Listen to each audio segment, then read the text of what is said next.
All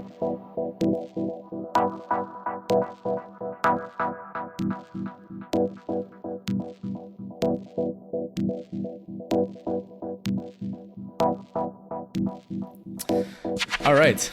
So hello, everyone. You're listening to the Blockchain Socials podcast, and this episode is part of a series that is called Overthrowing the Network State, where I've been sort of talking to a few people who have done a bit of work in sort of like relation to some of the concepts in the book by Balaji Srinivasan called The Network State. I have with me my co-host, the patron saint of Blockchaingov, Primavera de Filippi, and we're going to be talking with Glen Weyl, who is the founder of RadicalxChange and has sort of co-authored a number of papers, both academically and with Vitalik Buterin, who's a common sort of, say, colleague of Vitalik, can I say? Yeah, I think I've probably written more things with him than anyone else. I think that's fair to say. But so maybe just for those who don't know you, would you care to give just like a short introduction to yourself? And I guess maybe as well some of the things that brought you to, I guess, the things that are covered in the network state. Yeah, so I'm kind of a recovering economist. I was a professor at the University of Chicago in that field for a while. And then in 2016, when the global politics started to get a bit weird, I wrote a book called Radical Markets, which was trying to take some bold ideas coming out of economic theory to reimagine, social organization. And that book was sort of a curiosity in the mainstream. But in the Web3 world, it became something of a hit via Vitalik's interest in it, which sort of was the initial probe that sucked me into the Web3 black hole. And so I've been hanging out in that world for the last few years. I founded this organization called RadicalxChange. I also work at Microsoft, which was, kind of random. That was just where I ended up because of personal reasons. But because of my involvement in the Web3 space, I ended up being for a few years an advisor to the CTO of Microsoft and designing the technical strategy that the company's taking for decentralized technology.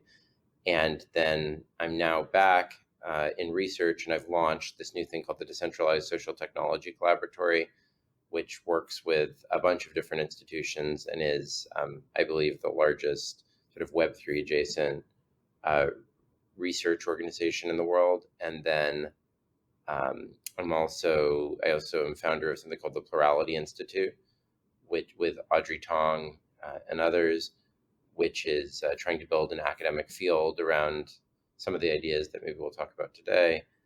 I've been really inspired by her example. So those are some of the things that I'm up to. Yeah, so I think one of the, especially largest or like most noticeable contribution, I think, is in regards to like the radical markets. I believe Vitalik kind of got the idea of quadratic funding and sort of, I think, shared it with, made it sort of a reality with Gitcoin. That was kind of inspired by some of your work. Yeah, absolutely. And quadratic voting has been, used in a number of places as well. It's very related to quadratic funding, but more recently I've been very involved in sort of new kinds of network-based identity substrates, intersectional identity, et cetera. And that manifested in this, among other places, in this paper, Decentralized Society, that I wrote with Pujol, Haver, and Vitalik. Yeah. And so talking about networks, I'm curious to hear what were your initial thoughts on the book and the concept of a network state that Balaji puts forward. So I think it's important to note that I've been interacting on and off in various ways with Balaji since 2017, maybe even 2016. So I was quite familiar with his pattern of thought, and there was not a lot in the book that I wasn't already quite familiar with. So I wouldn't say my reactions have primarily been to the book, though I did have some reactions to the book specifically and how it was structured. It's been more to, his thought pattern. And I've had some sort of interesting exchanges with him, but I've ultimately come to feel that he represents sort of a slice on some important and compelling ideas, but that he's taken in a direction that's very dangerous and damaging. So, but I think that there's also, as I said, he's sliced on really important ideas. Yeah, so I think there is to me, like, one of the reasons that we thought it would be a very good idea to invite you to this podcast is also because I think there is a interesting similarity in how your book that has been somehow really intriguing and really like popularized within the Web3 space because of this underlying concept of, well, we do actually have the possibility of reinventing the way in which are the building blocks of the market and so forth. Yeah. And then Balaji's book, which also seems to be, perhaps to a lesser extent, but that seems to have some traction in the Web3 space. I would say to a larger extent. No, not to a lesser extent, but yeah. For different reasons, right? And I think what's interesting is, like, in the same way as like your book, the fundamental spark of your book was like, we can think outside of the box when we're thinking about market design. To me, it seems, or maybe it's my hope, is that what is actually the traction that this book is taking is not necessarily about this actual concept, the way in which Balaji described it, of the network state, but there is a spark about the fact of, well, not only we can redesign market mechanisms, we also can redesign our conception of nation state and so forth, and almost like it doesn't matter what the book says as much as that the book is triggering this thinking. So how do you see this traction? Do you see this because of the network state as such, or because of a broader thing? And what is this broader thing? Let me express what you just said in slightly different language that was proposed by Audrey Tong, who's the person I'm writing a book with now. What she said is that there's a very old, deep, and important idea that shows up in John Dewey is the first time that I'm aware of it, and then at many representations over the years. Anne-Marie Slaughter is a recent example. There's a book called Files that Vitalik likes. That's another example of it. And this is a very powerful idea. We can talk about it more in a minute. What Audrey said is that it's hard for people to grasp that idea. It's a little bit abstract for people. And just conceptually, people need to think of like a heroic founder, like almost, riding out on a horse, with a bloody sword, slaughtering, his opponents to like build something. And what Balaji did is he took an important idea and he represented it in that mode. And that made it possible for people to start to have a way into that idea. Mm-hmm. That's the optimistic, interpretation. Now, the pessimistic interpretation is, in doing so, he has permanently tarred that idea with the blood that is on that sword. And that,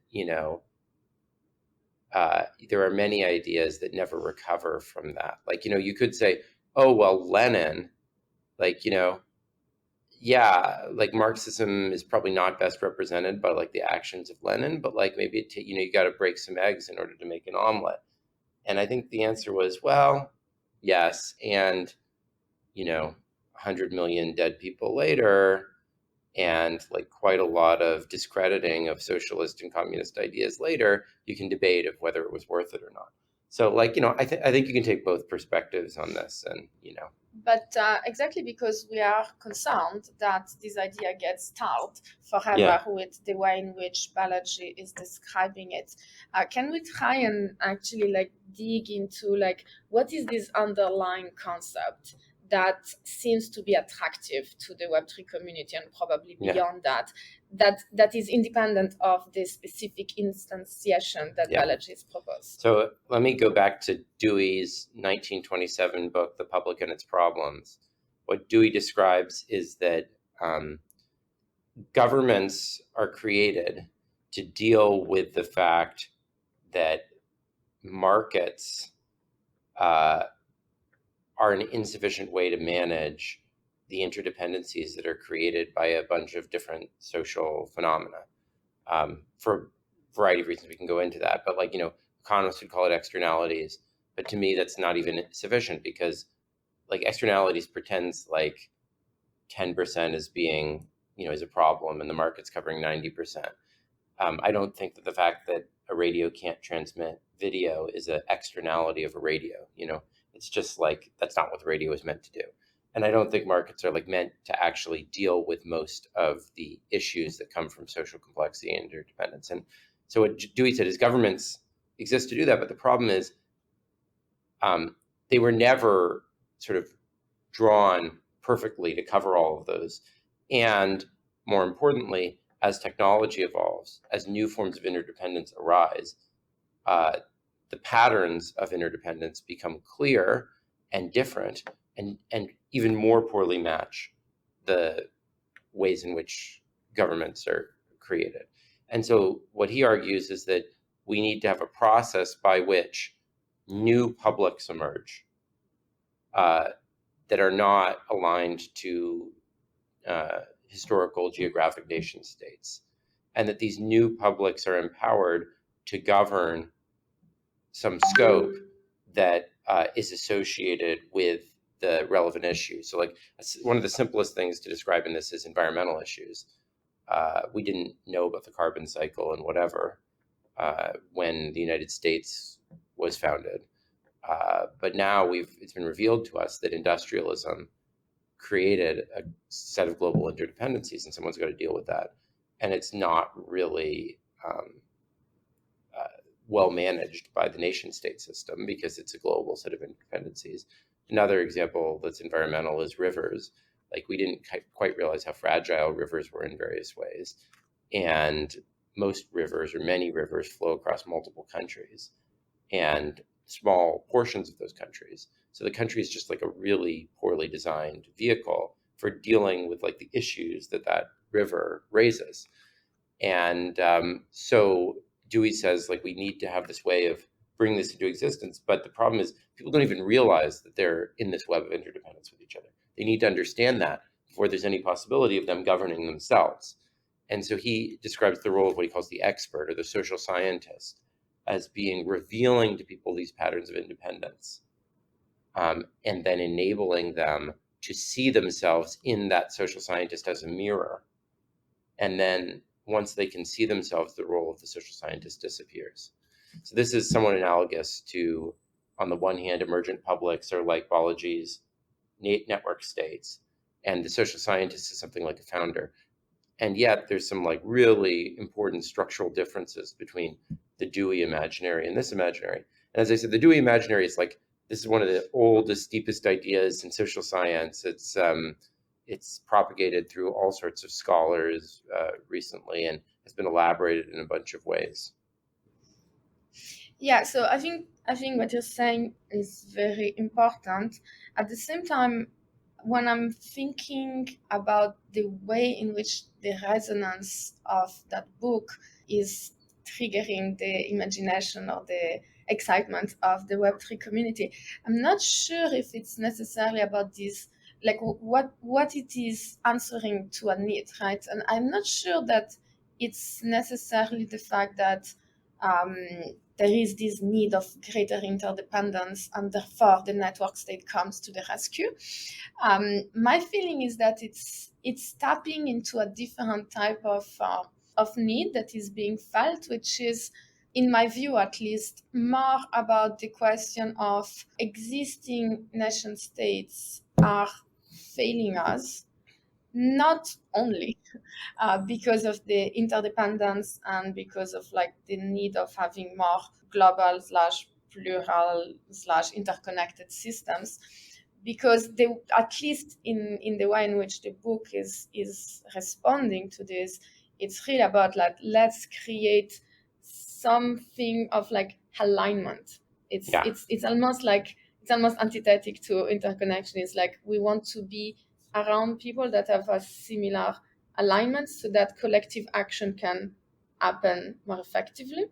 So I mean, that element of the book, I agree, is there, and that element I just think is just basically evil. I think it's pure evil. So I think that is so that's the sense in which I think if that's what the book is tapping into, then I think it's tapping into, the instincts inside of us that are sort of genocidal and so forth. So So like, yeah, it's tapping in both into something that's deep and important and profound, and it's tapping into our worst instincts to destroy those unlike us, and it's doing both at the same time. And so I don't think we can view it as either, good or bad. It's some combination.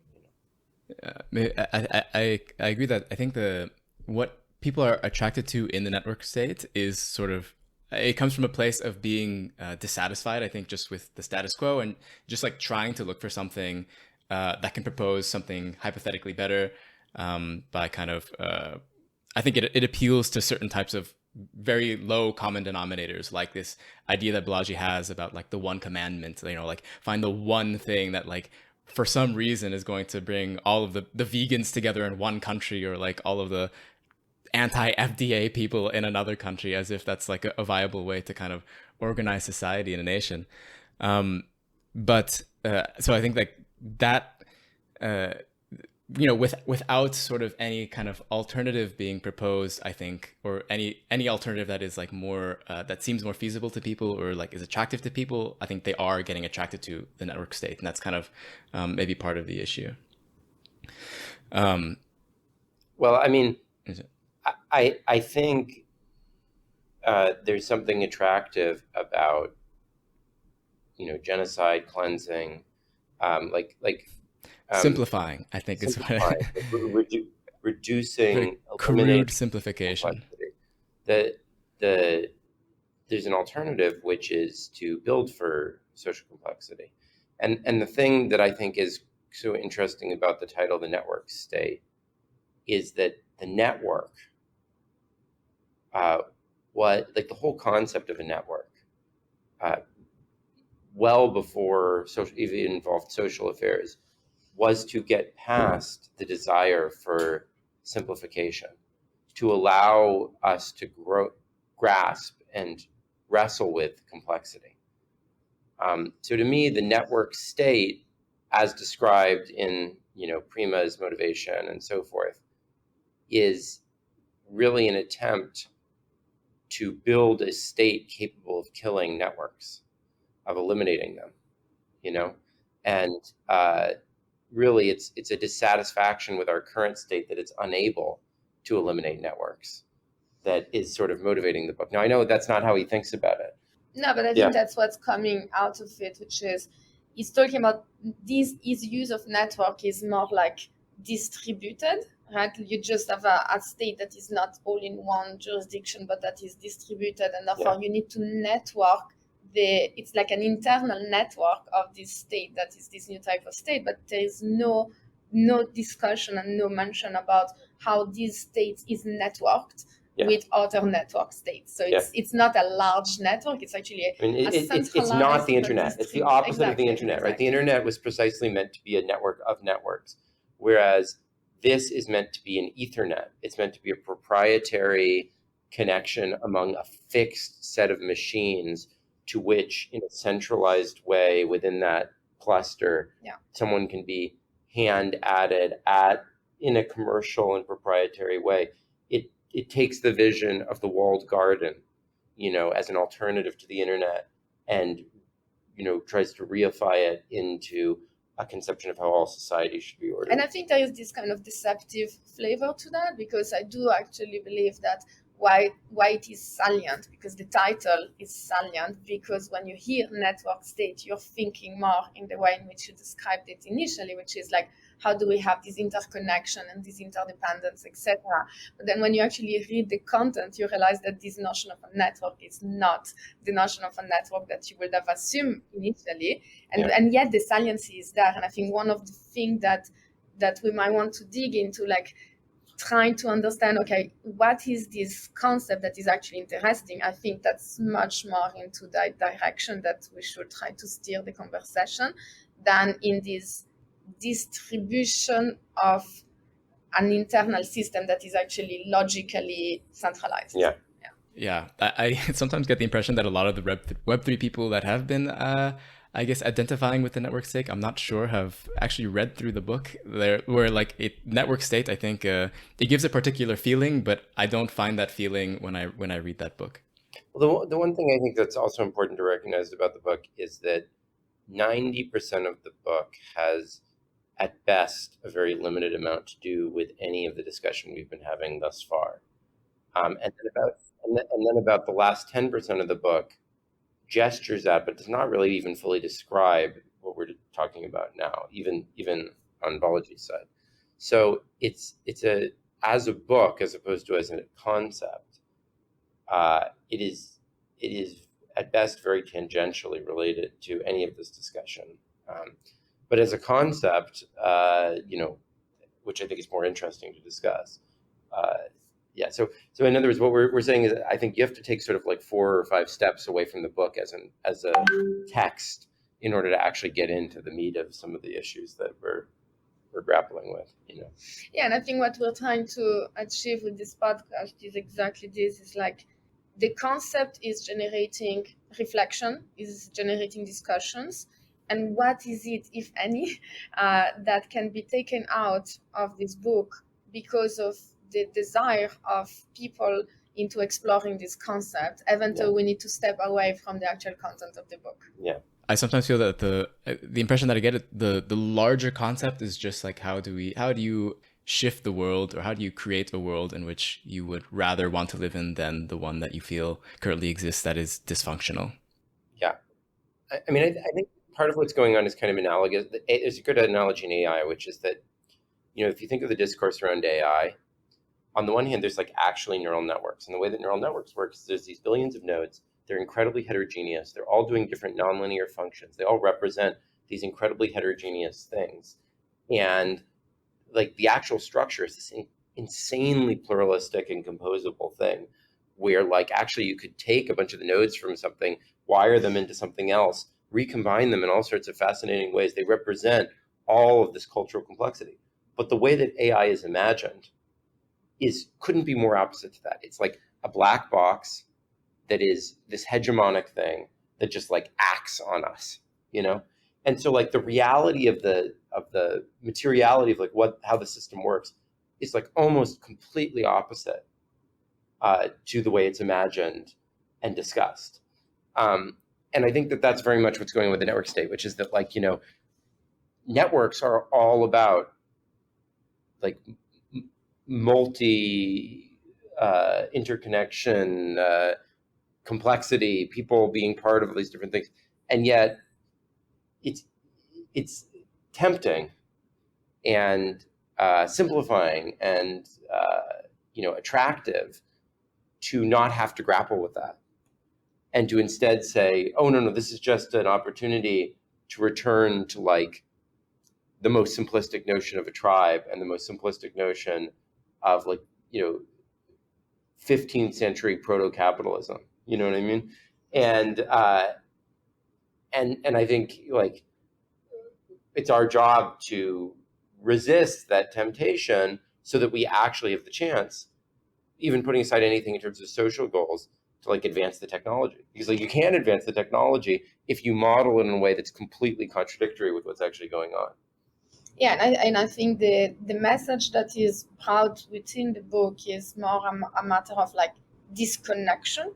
How do I disconnect from the existing nation state, and how do I disconnect with my exit-based approach that if I don't like what's happening, I just create my own network state and crowdfund new territories until there is no more territories to crowdfund. And that there is this very important contrast with the network, which is quite to the opposite, at least an open network, which is interconnected, interoperability, and those are like things that are not discussed at all. It's like when you have multiple network states existing in a larger planet, what is the interaction that exists amongst them? What kind of interoperability, what kind of dependence and interdependence exists between those network states? And that's the interesting question that we want to discuss. Yeah, absolutely. Hi everyone, if you're enjoying this episode so far, be sure to subscribe, leave a review, share with a friend, and join the crypto leftist communities on Discord or Reddit, which you can find links to in the show notes. If you're enjoying the episode or find the content I make important, you can pitch into my efforts starting at $3 a month on patreon.com/theblockchainsocialist to help me out and join the newest patrons like Jackson, which really helps since making this stuff isn't free in terms of money or time. As a patron, you'll get a shout out on an episode like I just did and access to the bonus content like Q&A episodes where you can submit and vote on questions you'd like me to answer, and I'll give my thoughts in roughly 20 minutes. In the last bonus episode, I analyzed applying an anti-capture framework made for DAOs towards left-wing organizing and the specific challenges that they face. Of course, I'll still be making free content like this interview to help spread the message that blockchain does not need to be used to further entrench capitalist exploitation if we put our efforts into it. So if that message resonates with you, I hope you'll consider helping out. One of the things I know about you is that you've done quite a bit of work around the intersection of technology and democracy. And Balaji, I think kind of what we're getting at with the network state, it seems to me he is much, much more focused on the concept of exit in this concept of the network state. But I'm curious how you thought about like the way that he uses the concept of exit as opposed to, because usually there is this kind of like a kind of this meme that I hear a lot. So you need to have voice and you need to have exit. And he seems to be kind of, I guess, over-indexed in exit, I feel, when I read his book. Well, I mean, he's a big citer of Hirschman. It's pretty clear that he's never read more than a paragraph of Hirschman, because the whole point of exit, voice, and loyalty is about the limits of each of these three modalities considered independent of the other and the way it fails and collapses if it's not linked to the other elements. So Hirschman is one of my favorite thinkers of all time. He's incredibly sophisticated, thoughtful person, and you get a very clear sense from reading his work of the way in which these things are deeply connected to each other. Like, the way that an exit can be effective is through people forming a community that is collectively governed, that's capable of exiting in a coordinated manner. And that requires bridging all kinds of differences between them, using voice. It's not usually inspired by a founder, or even if it is a founder, the founder is most effective to the extent that the founder acts like this Deweyan mirror that allows people to then see themselves as a community rather than just a customer of this person. And on the other hand, voice is most effective if there is the threat of exit, the threat of some kind of social division opening that may be very damaging if not addressed. So these things aren't separate spheres. They're intertwined in a million ways with each other, and that's how they become meaningful and effective. And I would say, this is part of a lot of the discussion that we had in the last 2 days, but there is also this We've been at a conference together, by the way. Our audience may not be aware of that, but we've been discussing this question for 48 hours. Yeah. And one of the points that I think is extremely relevant to this book is the distinction between politics and governance, and where politics is about recognizing that there is value in finding compromises between people that have contrasting, divergent, potentially conflictual interests, whereas governance has more this focus on this optimization or cybernetic modelization of how do we actually get to a decision, how do we actually reach some kind of consensus through majority voting or whatnot, and trying to kind of push the politics away. And to me, it feels that in the proposition that Balaji offer is almost trying explicitly to eradicate politics from the picture. Yeah, and I think, even the goal of forming aligned communities has an important place within a broader understanding of politics, the way that you get the opportunity to benefit from conflict and then cooperation across diversity is by the creation of diversity. And the creation of diversity requires not just honoring diversity that already exists, but some kind of reproductive process that creates new diversity that then enters into that. And so that's great. Doing it in a way that accords to every instance of that new diversity something like the sovereignty of a nation state at present would probably, mean the end of human life. But that doesn't mean that it's not an important component of that broader system. But it's when you view that as like the thing, and when you view sovereignty as at that one level rather than one of many different, forms of joint control, that, it can be self-terminating. So maybe building on that, I don't think that's at all what Balaji necessarily want to say in the book, but I think it's relevant perhaps to the work you're doing, because you're very interested in plurality and all those things. So maybe one question is, you can see this concept of exit-based governance structure and monolithic system of people highly aligned with each other as kind of eliminating plurality. But if you step back and you look at it in a more interconnected manner, it's perhaps by actually creating cluster of people that are highly aligned and therefore have a higher capacity for collective action in this monolithic sense.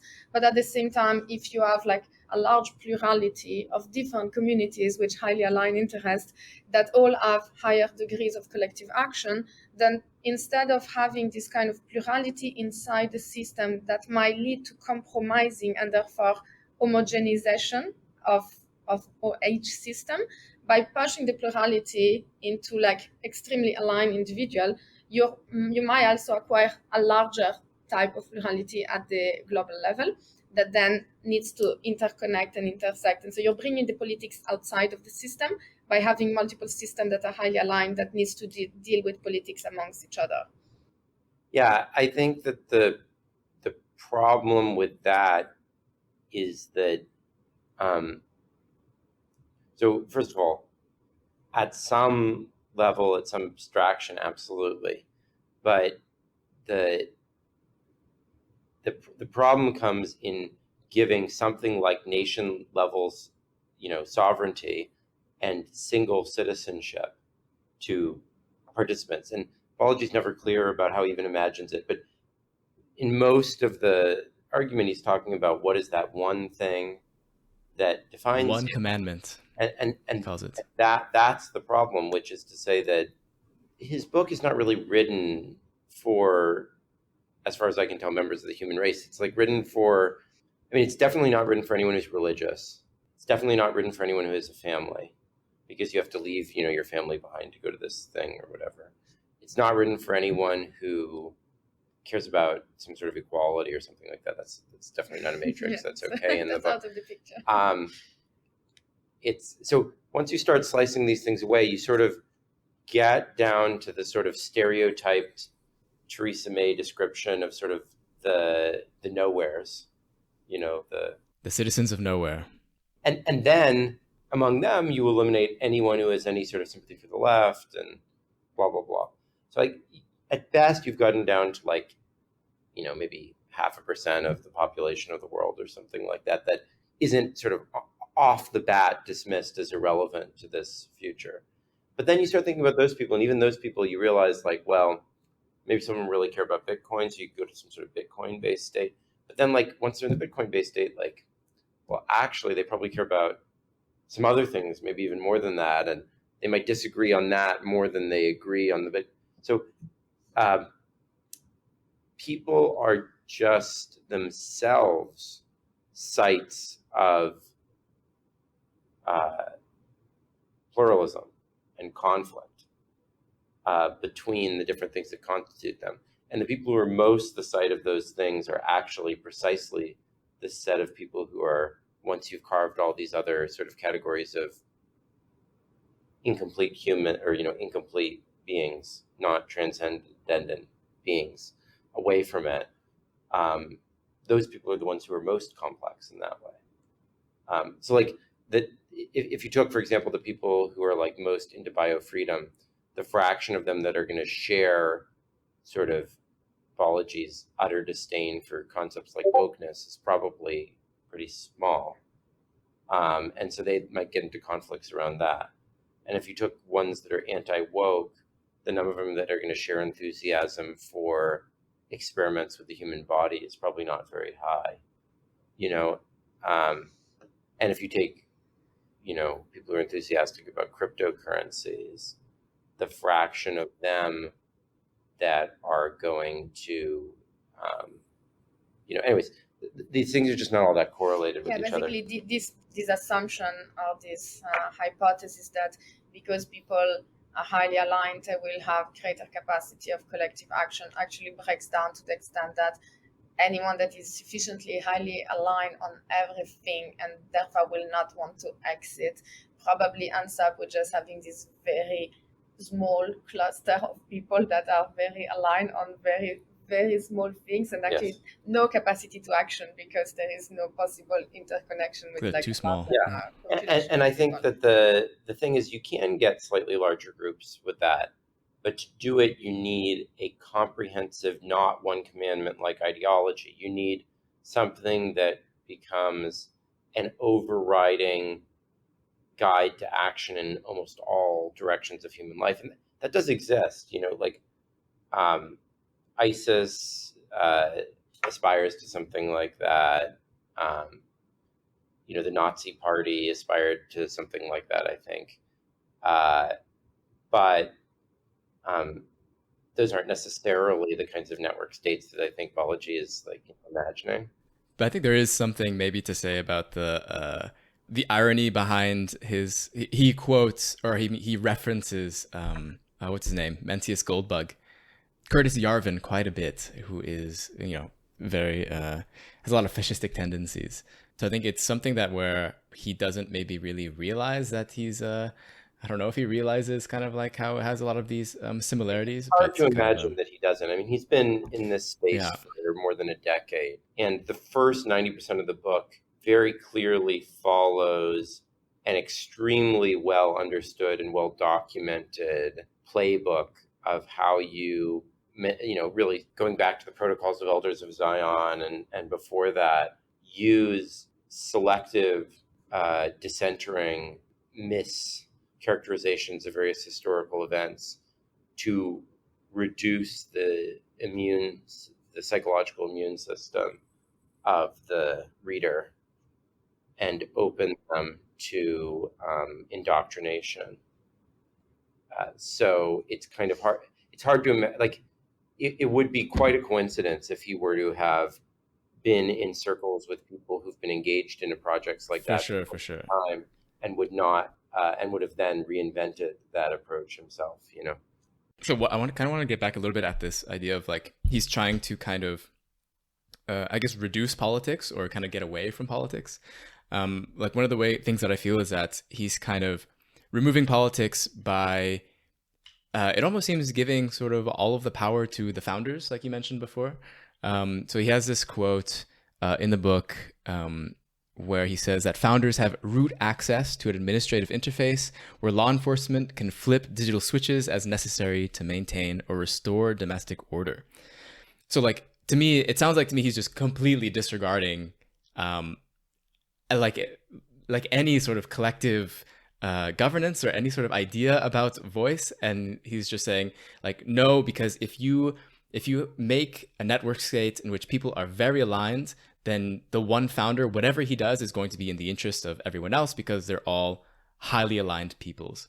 And it's almost like, it's almost like a literal road to serfdom, kind of like want to recreate these kind of almost like fiefdoms of founders who have each their own little network states where they have root access to maybe your Web3 enabled lock on your house or something like that. And I think very, the very thing bizarre. Interesting about this is, as critical as I am of capitalism and so forth, I think that the problem in the book is not really even that he's remodeling politics after capitalism, but rather that he's remodeling capitalism and politics after some very, very abstract imaginary of what capitalism is. Because like tech startups, I think it's tech startups. Like everything is just used to the analogy of tech startups. Actually, that's my point. Actually, is that like it's not actually the case that people choose one of these tech startup services to manage most of their lives. They actually choose several of them to manage different components of their lives, mix and match them in a variety of ways. If they couldn't do that, I don't think the tech ecosystem would be either functional or even remotely socially legitimate. And internal to those companies, at least the ones that succeed, and I think it's very important to recognize that while Balaji has briefly served in a couple of roles in the tech world, he's never actually served a role in a corporation at scale. So that's important to recognize. And any company that succeeds and gets to scale and that's sustainable has a variety of controls that do not allow for the unilateral exercise of authority in that way by a founder. In fact, founders of companies, even the really irresponsibly governed ones like Facebook, Meta, do not actually have root access to the administrative system. That's actually illegal under corporate law. Right. And the few cases labor law helps here. Yeah, and the few cases where that does happen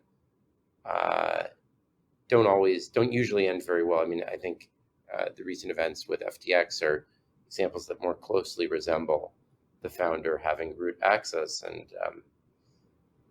or having romantic relationships with the only other people who do have joint root access, and that didn't turn out great for most of the people who decided to give root access to those folks. We should also think it's also a spot in which this whole concept, like this, the analogy with existing, like why are we all using those centralized platforms that we all criticize, is also this whole concept of saying, well, don't worry because you can always exit and make your own thing. And actually, this is also true for the internet. You can always exit and make your own platform. Then no one is preventing you to do that, and yet we don't do it because it's not that easy.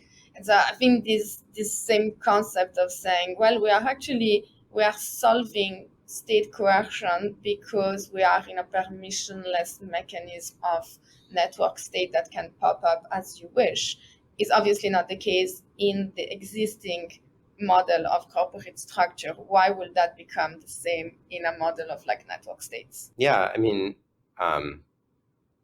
as I was saying, I don't think that the world that Balaji imagines is actually the world of the tech world, but were it, I don't think we have found that to be an especially competitive environment, or one that offers people an especially free capacity to move, or, by the way, that offers people like freedom of speech or alignment. Like I don't think we find in our online lives that our alignment with other people using the same tech platforms as us is higher than our alignment with other people in the same country as us.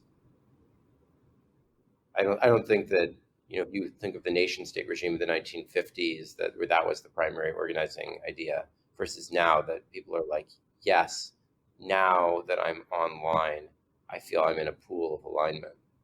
Yeah, I sometimes get the feeling though that, to what you're saying earlier, that if the network state sort of idea comes true anyways, I feel like people like Balaji or the extremely wealthy will likely be members of multiple network states or something like that, because they would then just be able to buy, but that would be something that likely would be probably reserved for the wealthy, I assume, in his utopia. Yeah, well, I mean, one thing that Vitalik said about the network state was, oh, keto kosher place, I'd like to live there. And I think that's just manifestly false, because Vitalik doesn't live anywhere, right? Vitalik is the ultimate example of someone who's completely constitutionally incapable of, on the basis of anything, choosing a place that he wants to spend most of his time. So like the perfect person for Balaji is also the sort of person who is least inclined to, on any basis, settle down in any manner. Although to the defense, I will say, because the network state actually can have little instantiation in the whole world, you can still be a digital nomad and always know that wherever you want to go in the world, you will always have your little parcel of your own network states that has a particular spot. And so, I need to go to Asia and I have my little neighborhood where all my aligned individuals are also there. I mean, there's a wonderful book, Terra Ignota, or book series by Ada Palmer, which imagines a world in which that could conceivably be the case, where you can basically teleport between any two spots on the earth.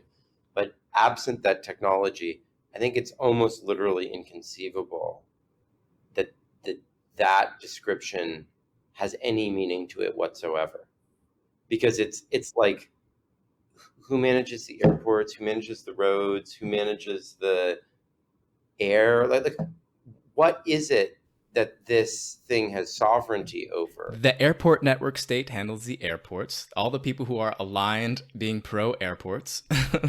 The pro road people, the pro road network state will handle the roads.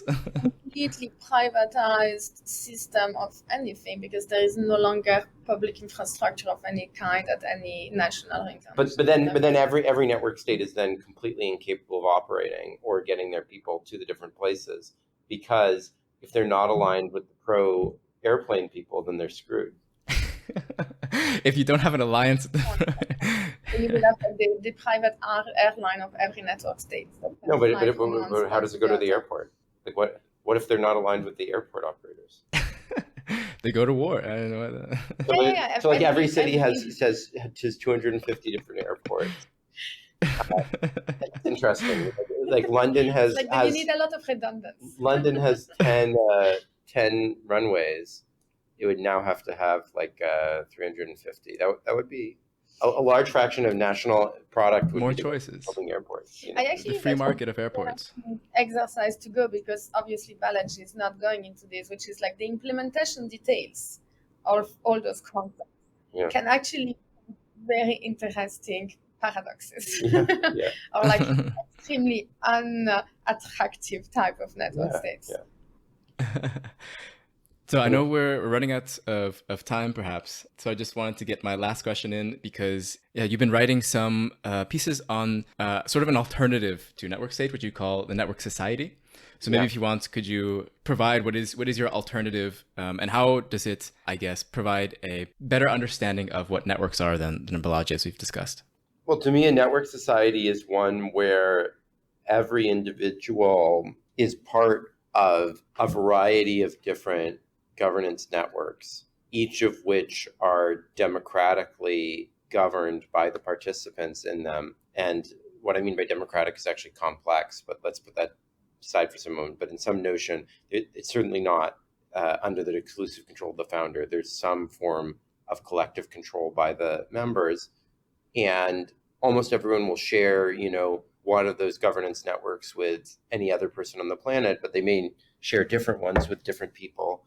There is this quilt of interconnections that brings everyone together, and those communities have some alignment or common interest, but that covers, one part of a person's identity, and two people will have the same patterns of those participations, and that's actually what defines them as an individual. What makes you an individual is precisely that there is no one else with whom you're fully aligned, and many people and who you're aligned along at least some element of what you value. And that's the network, society that I imagine. It's a world of complex identities, collective solidarities, but many of them for any person, and the formation of broader coalitions from the building on those networks of relationships. And so you could think of each of those collective organizations as some abstract version of something like a network state. But the problem is that because everyone is part of multiple of them, and because none of them represent those people's primary identities, and none of them has some sort of exclusive sovereignty, it's quite opposite, actually, to the network vision. Oh, that's interesting. It's like, I guess in some ways you could think of the state as kind of being a kind of I don't think it was like primary identity or an identity that takes up a lot of space inside of someone, but sort of, I think, there are ways you can think of in which that you could kind of remove that state identity, but you can still have the type of maybe solidarities or like the type of pluralism or plurality of identities that are sort of like enmeshed together, where you are a part of kind of like a collection of different types of institutions that are not necessarily just like a totalizing state, if that makes sense. Yes. Yeah. I mean, so there's certain ways in which that's kind of like some kind of anarchistic vision, not anarchistic in the let's smash everything, but rather let's proliferate more institutions to govern more things so that there becomes no single thing that we can point to as the state. Right. Well, thank you so much for taking the time and helping us overthrow the network state through podcast episodes. If you want to leave any sort of plugs where people can follow you and where people can keep up with your work. Sure. There's RadicalxChange and the Plurality Institute are two groups I founded at Microsoft. I lead the Decentralized Social Technology Collaboratory. All of those have websites, Twitter presences, etc. And for me personally, at Glen Weyl is my Twitter handle. Great. Thanks so much. Thank you.